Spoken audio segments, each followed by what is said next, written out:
কে ভাই? স্বর্ণজ্যোতি ভাই, তুমি হেরে গেলে তো, ভুল প্রমাণিত হয়ে গেলে তো। কান ধরো, কান ধরো, কান ধরো, সরি বলো, সবার আগে সরি বলো। রিভিউ পরে হবে, আগে সরি বলো তুমি। আমি গল্প, সরি, আমি ভাবলাম কেন গল্প বলেও সত্যি কিছু নেই, কি বলছি, সরি। কান ধরে কথা বলো, কান ধরে কথা বলো, তুমি কান ধরে রাখো। ঠিক আছে ভাই, চিল ভাই, চিল, ধরছি। তো আমি সত্যি বলে সত্যি কিছু নেই, সেটা ট্রেলারের রিভিউতে একদম লাস্ট পার্টে একটা কথা বলেছিলাম যে ওরা ওই ঘরটা ছেড়ে পালাতে চায়, ওই ঘরের মধ্যে ওদের গরম লাগছে, দম বন্ধ হয়ে আসছে। সেটা কি ডিরেক্টর বুঝতে পেরেছিলেন? উনি কি আদৌ বুঝেছেন সিনেমাটা, ক্যারেক্টার গুলো কিসের মধ্যে দিয়ে যাচ্ছে সেটা কি বুঝতে পেরেছেন? তো এই সিনেমাটা দেখে আমার প্রথম থট হচ্ছে গিয়ে যে হ্যাঁ, ডিরেক্টর সেটা বুঝেছেন এবং প্রথম 10 মিনিটের মধ্যেই সেটাকে অ্যাড্রেস করা হয়েছে। এবং হ্যাঁ, সত্যি বলে সত্যি কিছু নেই, এই সিনেমাটা একটা ভালো সিনেমা হয়েছে। 12 অ্যাংরি ম্যানের মতো না হোক, সেটার কাছাকাছি না যেতে পারুক, কিন্তু এটা একটা ভালো সিনেমা যেটা অনেক দিন মনে থাকবে। সৃজিতের সব থেকে সেরা যেই ফিল্মগুলো ইম্প্যাক্ট তৈরি করে সেই ফিল্মগুলোর মধ্যে একটা হয়ে থাকবে। এবং হ্যাঁ, এটা অবিশ্বাস্য হলে পরেও সত্যি, এই সিনেমাটা দেখে কোনো কোনো জায়গাতে মনে হয় যে পুরনো সৃজিত মুখার্জি ইজ ব্যাক।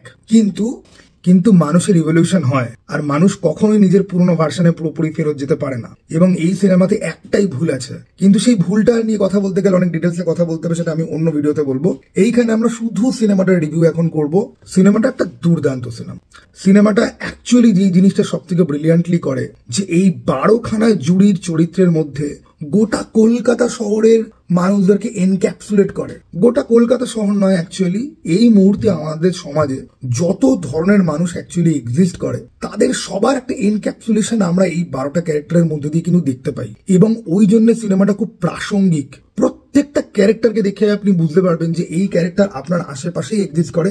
আপনি এরকম কাউকে না কাউকে দেখেছেন রিয়েল লাইফে। তাদের বিহেভিয়ার, তাদের মতাদর্শ, তাদের কথা বলা, তাদের যুক্তি পেশ করার ঢং, তাদের বিশ্বাস, তারা বিরক্ত হচ্ছে, তারা রেগে গিয়ে একে অপরকে আক্রমণ করছে, এই সমস্ত গুলোই খুব রিলেটেবল মনে হয়। এবং তারা যখন এক জায়গায় এসে এগ্রিও যখন করছে, তখন সেটাও কিন্তু খুব কনভিন্সিং হয়ে কিন্তু দাঁড়ায়। এই সিনেমার ব্যাকবোন হচ্ছে গিয়ে সিনেমার ডায়ালগ। অ্যাকচুয়ালি অরিজিনাল ফিল্মটাও ডায়ালগ হেভি এবং এটাও তাই। এবং ডায়ালগের মধ্যে দিয়েই একটা গল্প বার হয়, যদিও ডিরেক্টর এখানে এক্সট্রা কিছু জিনিসপত্র ঢুকিয়েছেন। কিন্তু ডায়ালগ এবং স্ক্রিপ্ট যেইভাবে এগিয়েছে, স্ক্রিপ্টে আমি খুব বেশি কৃতিত্ব তাকে দেব না। অরিজিনালটা এতই ভালো, একজন আমাকে গতকালকে লিখলো ফেসবুকে যে রিগ্রেশন অ্যানালিসিস করলে পরে অ্যাকচুয়াল কনক্লুশনে গিয়ে পৌঁছানো যাবে। তো হ্যাঁ, যে মেইন জিনিসটা এতটাই ভালো যে সেটার সাথে সামঞ্জস্য রেখে ঠিকঠাক জায়গাতে ঠিকঠাক জিগসো পাজল মিলিয়ে দিলে পরেই কিন্তু একটা ভালো জিনিস তৈরি হয়ে যায়। কিন্তু সেটাও কিন্তু অনেকে করতে পারে না, ডিরেক্টর সেটা করতে পেরেছেন। এবং স্ক্রিপ্ট আর ডায়ালগ রাইটিং এর পরেই যেটা আসে সেটা হচ্ছে গিয়ে পারফরমেন্স। আর স্ক্রিপ্ট অ্যাকচুয়ালি অনেক ভাস্ট এই ফিল্মের। প্রত্যেকটা ক্যারেক্টারকে নিয়ে আলাদা করে ডিসকাস করতে হয়, প্রত্যেকটা ক্যারেক্টারের আর্ক বোঝার মতো রয়েছে এবং অনেকগুলো ক্যারেক্টারের আর্ক কিন্তু কমপ্লিটও হয়। কোনো ক্যারেক্টারের আমরা অরিজিন দেখতে পাই, সবার অরিজিন কিন্তু আমরা দেখতে পাই না। অ্যাকচুয়ালি তাদের অরিজিনও না, তাদের ট্রমাটা কেন, কিসের তাদের ট্রমা, তারা কেন এইভাবে তাদের বিহেভিয়ার এরকম কেন, সেটার জন্যই তাদের ব্যাক স্টোরি কিন্তু দেখানোর চেষ্টা করা কিন্তু হয়েছে। সমস্ত কিছু মিলিয়ে দুর্দান্ত একটা সিনেমা। এখন আর একটু ডিপে যদি যাই, আমার এই সিনেমাতে সব থেকে ভালো কোন জিনিসটা লেগেছে, তো অনলাইনে দেখবেন মেন ভার্সেস ওমেন, এই যে জেন্ডার ওয়ারফেয়ার যেটা চলছে, সেটা ডিভোর্স নিয়ে হোক, চিটিং নিয়ে হোক, অ্যালিমনি নিয়ে হোক, সেক্সুয়াল অ্যাসল্ট নিয়ে হোক, সেইটার একটা রিফ্লেকশন এই সিনেমাতে আমরা সৌরসেনী মিত্রের ক্যারেক্টারটার মধ্যে দিয়ে দেখতে পাই। আমার ক্রাশ বলে বলছি না, সৌরসেনীর অভিনয়ও কিন্তু খুব যে আউট অফ দ্য ওয়ার্ল্ড সেরকম নয়, কিন্তু ওর চরিত্রটাকে এমন ভাবে লেখা হয়েছে এবং ওর আর্ক যেইভাবে কমপ্লিট করা হয়, সেটা কিন্তু একটা রিমাইন্ডার। প্রচুর ছেলে রয়েছে তারা মেয়েদেরকে অপছন্দ করে এই জন্য যে কোনো না কোনোদিন সে কোনো মেয়ের কাছে বাজেভাবে চিট হয়েছে, ওটা তার কাছে ট্রমার মতো। আবার অনেক মহিলা রয়েছে যারা পুরুষদেরকে ব্যাশ করে কারণ সে কখনো না কখনো কোনো ছেলের হাতে সেক্সুয়ালি অ্যাসল্টেড হয়েছে, সেটা বাবা হোক, কাকা হোক, মামা হোক, বাসে ট্রেনে কারোর কাছে হোক হয়েছে। এবং এই যে আমাদের যে এই হেট্রেড স্পিউইং যে ব্যাপারটা অনলাইনে ফেসবুকে, সেটার মধ্যে অনেক সময় কিন্তু জাস্টিফিকেশন থাকে না। আমাদের অন্য কোনো জায়গার রাগ আমরা অন্য কোনো জায়গাতে আমরা ঝেড়ে বার করছি, সেইটাকে যেভাবে এখানে অ্যাড্রেস করা হয়েছে আমি এক্সপেক্ট করিনি। এটা আমার জন্য খুব আনএক্সপেক্টেড ছিল। আমি ট্রেলারে কিন্তু কোয়েশ্চেন তুলেছিলাম যে ফেমিনিজমের অ্যাঙ্গেল জোর করে ঢোকানোর জন্য দুটো নারী চরিত্রকে এখানে ঢোকানো হচ্ছে, ওকে, কিন্তু দুটো নারী চরিত্র এখানে ঢোকানোর জাস্টিফিকেশন রয়েছে। দুটো নারী চরিত্রকে এখানে এরকম ভাবে খেলানো হয়, হঠাৎ করে আপনার দেখে মনে হবে যে এই যে প্রবাদটা আছে না, যে মেয়েরা মেয়েদের শত্রু হয় সব থেকে বড়, যে এই প্রবাদটাকে হয়তো ডিরেক্টর নিজের মতো করে দেখানোর চেষ্টা করছে, কিন্তু গল্প যখন শেষ হয় তখন বুঝতে পারবেন যে না, সেটার থেকেও অনেক বড় কিছু অ্যাকচুয়ালি দেখানো হলো। বাই দা ওয়ে, এখানে কিছু ক্যারেক্টারের রাইটিং আমার দুর্দান্ত লেগেছে, আমি তাদের কথা আগে বলি। রাহুল অরুণোদয় ব্যানার্জি, এই আর্টটা ফাটাফাটি ছিল। অনন্যা চ্যাটার্জি তো আমি বললামই, কাঞ্চন মল্লিক, সুহত্র আর আবির চ্যাটার্জি, এরা তিনজন কম এক্সপোজার পেয়েছে, বাট এদেরকে দেখে আপনার শান্তি। ঠিক আছে, গোটা সিনেমার ক্যাওসের মধ্যে এরা তিনজন কিন্তু কাইন্ড অফ পুরো জিনিসটাকে হোল্ড করে রাখে। এবং আরো একজন যাকে এই সিনেমাতে কিচ্ছু দেওয়া হয়নি, যেটুকুনি দেওয়া হয়েছে সেটুকুনিতে আমি তৃপ্ত নই। ডিরেক্টরের মনে হয়েছে যে এতটুকু দিলে পরেই হয়তো ঠিক ছিল। সেটা হচ্ছে গিয়ে অর্জুন চক্রবর্তীর ক্যারেক্টারটা। এক্সিক্যাল টু প্রেমের মতো বালের সিনেমাতে অর্জুন চক্রবর্তীর যে ক্যারেক্টার আর যেটা ছিল, আমার দুর্দান্ত লেগেছিল, খুব রিলেট করতে পেরেছিলাম। আমি ওই রকম, মানে ওরকম হ্যান্ডসাম না, ওরকম একতরফা প্রেম আর তারপর সেটা চুলকে দেওয়া, ওটার শিকার আমিও। কিন্তু এই সিনেমাতে ওকে যেভাবে ইউজ করা হয়, আমি পুরোপুরি স্যাটিসফাই না হলে পরেও যেটা রয়েছে সেটা খুব ভালো লাগে। এবং যেই জন্য ফ্রাস্ট্রেশনটা তৈরি হয় যে এই ক্যারেক্টারটার কাছে তো জানতেই চাওয়া হলো না যে ও কি মনে করে। ও খালি 12 জনকে খালি ও মনিটর করে গেল, ও খালি চিট সাপ্লাই করে গেল, ও সবকিছুর মধ্যে একটা শৃঙ্খলা মেনটেন করার চেষ্টা করে গেল, যেটা সুহত্র ক্যারেক্টারটা কাইন্ড অফ করে। কিন্তু ওর কথা আমরা শুনলাম না। এটা কিন্তু সিনেমার একটা এমন জায়গা যেটা ডিরেক্টর হয়তো তার ক্রিয়েটিভ চয়েস থেকে রেখেছে, বাট আমার মনে হয়েছে ওকে দিয়ে কিছু বলার পর ভালো হতো। কারণ আমার রিয়েলি সব্যসাচী চক্রবর্তী এই ছেলেটাকেও ভালো মনে হয়, খুবই আন্ডাররেটেড। একে কেউ ঠিক করে এক্সপ্লোর করুক ভাই, অনেক দিন হয়েছে। ওকে প্লিজ কেউ প্রপারলি কেউ এক্সপ্লোর করুক। ওকে, এই ছেলে ভাই দুর্দান্ত একটা ক্যারেক্টার কিন্তু পোর্ট্রে করতে পারে। রাহুল অরুণোদয়, ওকে, কাঞ্চন মল্লিক, এদের কথা তো আমি বললামই। তারপরে আসা হচ্ছে কি আরেকটা ইন্টারেস্টিং ক্যারেক্টার, আর সেটা হচ্ছে কি কৌশিক সেন। একজন আদ্যপান্ত সফিস্টিকেটেড বড়লোক একজন মানুষ, যার নিজের ইমোশনের উপরে খুব ভালো একটা গ্রিপ রয়েছে, কিন্তু তার চোখেও একটা লেন্স রয়েছে। সেই লেন্সটা যখন অ্যাব্রাপ্টলি যখন ভেঙে যখন যায়, তখন তারও যে কাইন্ড অফ আউটবার্স্ট এবং সেটা থেকে নিজেকে আবার কন্ট্রোল করে নিয়ে আসা, ওটাও খুব সুন্দরভাবে ভাই ক্যারেক্টার আর্টটাকে কিন্তু কমপ্লিট করে।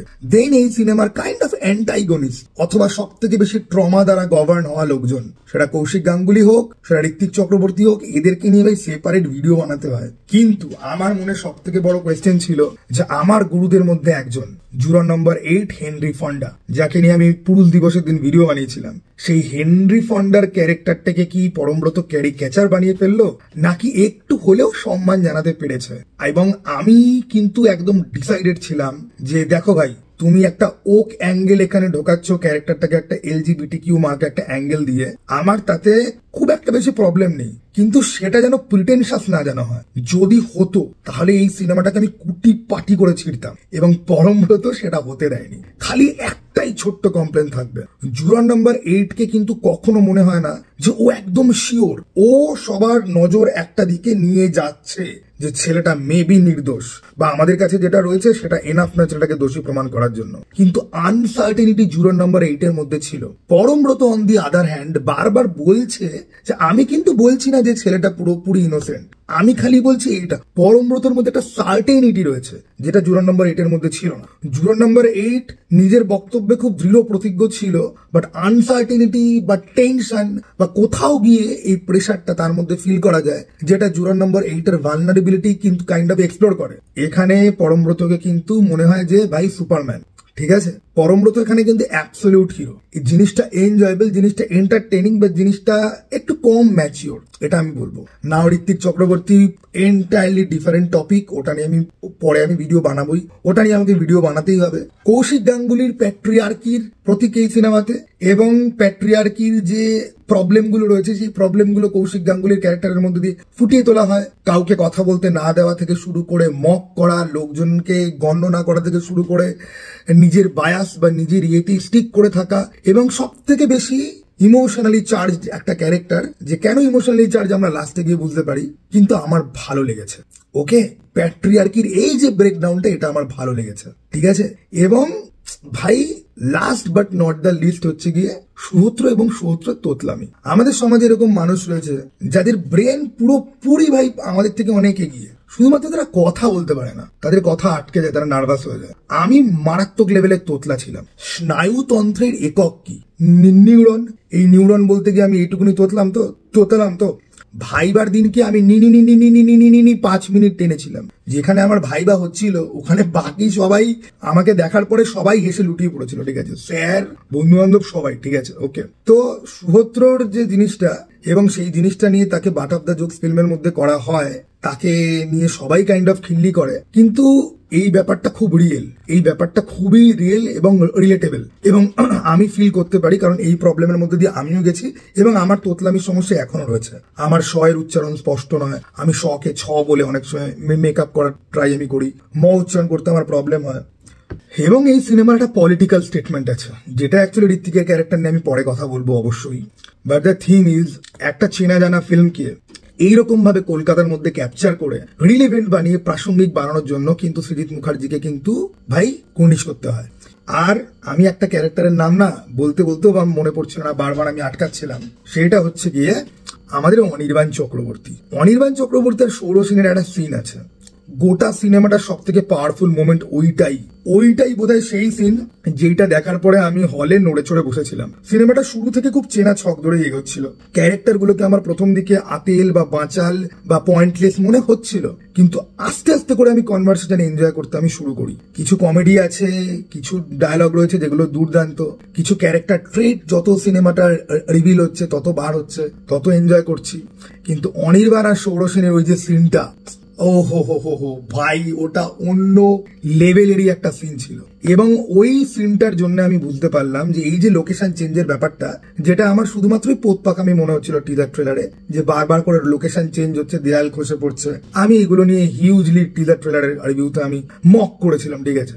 কিন্তু এইবার আমি বুঝতে পারলাম যে এটার গুরুত্ব কেন ছিল এবং এই লোকেশন চেঞ্জের ব্যাপারটা অ্যাকচুয়ালি কি, সেটাও সিনেমার শুরুতে এস্টাবলিশ করে দেওয়া হয়। এবং এরা খুব সুন্দর জিনিস রয়েছে, ওরা ধরুন গলফ কোর্স হোক বা বিচ হোক বা জঙ্গলের মধ্যে হোক, ওরা তো বসে আলোচনা করছে, কিন্তু ওদেরকেই আবার দেখাচ্ছে যে ওখানে গলফ খেলছে, বিচে ঘুরে বেড়াচ্ছে। এটার কি অর্থ ছিল আমি সত্যি অর্থে আমি বুঝিনি। যারা সিনেমাটা দেখেছো মন দিয়ে তারা আমাকে প্লিজ বলতে পারো। বাট কিছু সিনারি তৈরি হয় যেগুলো খুবই অ্যাবস্ট্রাক্ট বাট বিউটিফুল, ঠিক আছে। তো দেখো, আমি এখন অব্দি সিনেমার মেইন যে পার্ট ঋত্বিক চক্রবর্তী এবং পলিটিক্যাল স্টেটমেন্ট যেটা হয় রাখা, এবং আমি তো টিজার ট্রেলারের সময় আমি বলেছিলাম যে আমি খুব ভালো করে জানি এই গল্পটা কি হতে যাচ্ছে। 12 অ্যাংরি ম্যানে একটা কৃষ্ণাঙ্গ বাচ্চা ছিল যারা প্রেজুডাইসের শিকার হয় সব থেকে বেশি। আমাদের 2025-এ একটাই কমিউনিটি আছে যারা প্রেজুডাইসের শিকার হয়। এই শিকার হওয়াটার সাথে আমি সবসময় আমি এগ্রি করি না, ঠিক আছে।